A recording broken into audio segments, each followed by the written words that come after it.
Hi குட்டீஸ், welcome to Kavya's Dale. இறுதி கதை கேட்கலாமா? வண்டி வாகனங்கள் சென்று கொண்டிருந்த பாதையை தாண்டி எதிரில் இருந்த பேக்கரியில் அந்த பெண் கையேந்தி ஏதோ கேட்டுக்கொண்டிருந்ததையும் அதற்கு டீயை ஆற்றியபடியே கடைக்காரர் அந்த பெண்ணிடம் கோபமாக பேசி கொண்டிருப்பதையும் பார்த்து கொண்டிருந்தான் சென்னியப்பன். என்ன கேட்டுக்கொண்டிருப்பாள் என்பதை அம்மாவை கொண்டு வந்து இங்கே சேர்த்த 1 மாதமாக பார்த்து கொண்டு தானே இருக்கிறான். அந்த பெண்ணுக்கு ஏதாவது கொடுக்கலாம் என்று தான் ஒவ்வொரு முறையும் நினைக்கிறான். ஆனால் அவனிடம் இருக்கும் சொச்ச ரூபாயும் இன்னும் எத்தனை நாள் இந்த நகரத்தில் செலவுக்கு தாங்கும் என்னும் நிலையில் அவனால் பார்த்து கொண்டு மட்டும்தான் இருக்க முடிந்தது. வெயில் காத்திரமாக இருந்தது. இந்த மருத்துவமனையின் முன்புறம் இருந்த 3 மரங்களின் அடியில் இவனைப் போல் சுற்றி வர குந்த வைத்து உட்கார்ந்து கொண்டிருந்தவர்கள் நிறைய பேர். அவரவர்களுக்கு அவரவர்களின் கவலை. பொண்டாட்டியை உள்ளே மருத்துவமனையில் சேர்த்திருப்பவர்கள், கணவனை சேர்த்துவிட்டு வெளியே காத்திருக்கும் மனைவி, எல்லா முகங்களிலும் காணப்பட்ட வெறுமை, ஏழ்மை. இதற்கு மேல் என்ன? கையில் இருக்கும் பண இருப்பு குறைய குறைய அவர்களின் உள்ளத்தில் தங்கும் திகில். அரசு மருத்துவமனைத்தான். ஆனாலும் ஒவ்வொன்றுக்கும் 5-10 திணித்தாலன்றி அணுவளவும் அசைய மாட்டேங்கிறது. கூலி வேலை செய்து வாழ்க்கையை ஓட்டியவர்கள் இப்படி திடீர்னு உடம்புக்கு வந்து மருத்துவமனையில் படுத்துக்கொள்ள கூட இருப்பவர்கள் படும் சிரமங்கள். இவர்களின் வருமானமும் போய் கையிருப்போ கடனிருப்போ கரைந்து போவது. வேறு என்ன செய்வது? தனியார் மருத்துவமனைக்கு கொண்டு போக முடியுமா? ஒரு நாள் கூட தாக்கு பிடிக்க முடியுமா இவர்களால்? 5-10 அழுது தொலைந்தாலும் நோயாளியை படுக்க வைத்து 2-3 வேளைகளில் டாக்டரும் நர்ஸுகளும் வந்து பார்த்து செல்கிறார்களே, இதுவே இவர்களுக்கு பெரும் வரமாக நினைத்து மனதை சமாதானம் படுத்தி கொள்ள வேண்டியது தான்.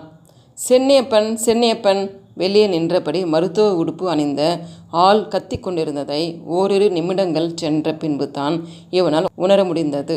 குந்த வைத்து உட்கார்ந்தவன் சட்டென்று எழுந்து ஓடி வந்தான். எழும்போது ஏற்கனவே கிழித்திருந்த அவனது லுங்கி மேலும் டர் என கீழ்ப்படும் சத்தம் கேட்டாலும் அவனால் அதை சட்டை செய்ய முடியவில்லை. உன்னைய கூப்பிடுறாங்க ஐயா. மருத்துவ ஊழியன் எதிரில் கையை கட்டி நின்றவனிடம் அலட்சியமாய் சொல்லிவிட்டு உள்ளே சென்றான். மனதுக்குள் பெரும் திகில் வர அடித்து பிடித்து அம்மா படுக்க வைக்கப்பட்டிருந்த கட்டிலை நோக்கி ஓடினான். வரும்போதே அம்மா கட்டிலில் அமைதியாய் படுத்திருப்பதை பார்த்தவனுக்கு மனதில் திகில் அப்பிக்கொள்ள சட்டென்று அவனிடம் நர்ஸ் ஒருத்தி, உன் அம்மா முடிஞ்சிட்டாங்க ஐயா, ஆளுங்க வந்து எடுத்துருவாங்க, சீக்கிரம் ஊருக்கு கொண்டு போகிற வழியை பாரு. அம்மா இறந்து விட்டாளா? எப்படியும் இறந்து விடுவாள் என்று மருத்துவமனையில் சொல்லியிருந்தும் 1 மாதம் தாங்கிய நம்பிக்கையில் இருந்தவனுக்கு டவுன் பஸ்ஸில் சென்றால் 3வது நிறுத்தம்தான். அதற்கே ஆம்புலன்ஸில் கேட்ட தொகை 1000க்கு மேல். என்ன செய்வது? உடலை சுற்றி அங்கங்கு தொட்டு பார்த்து மனக்கணக்கு போட்டு பார்த்தவன் இருந்தால் 200-300 தேரும், அவ்வளவு தான். இப்பொழுது அம்மாவை எப்படி கொண்டு போவது?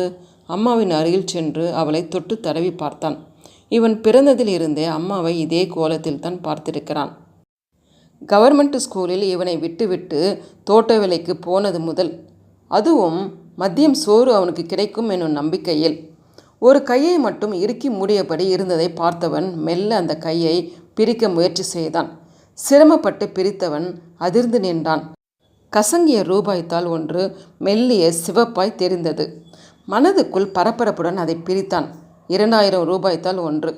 பக்கத்து கட்டிலில் படுத்திருந்த பெரியவர் அங்கிருந்தபடியே சொன்னார், என்னமோ தெரியலப்பா, படுத்து முணங்கிக்கிட்டே இருந்த உங்கள் அம்மா சட்டுன்னு எழுந்திருச்சு தலைமாட்டில் இருந்த பைக்குள் கையை விட்டு என்னமோ தேடிக்கிட்டு இருந்தா. என்னம்மா தேடுறேன்னு கேட்டேன். எழுந்திருக்கவே முடியாமல் கிடந்தவங்க எப்படி இவ்வளோ வேகமாக எழுந்திருச்சு பையை துழாவுறாங்களேன்னு எனக்கு ஆச்சரியம். நான் கிளம்புறேன், பையன் கஷ்டப்படக்கூடாதுன்னு மட்டும் சொன்னான்.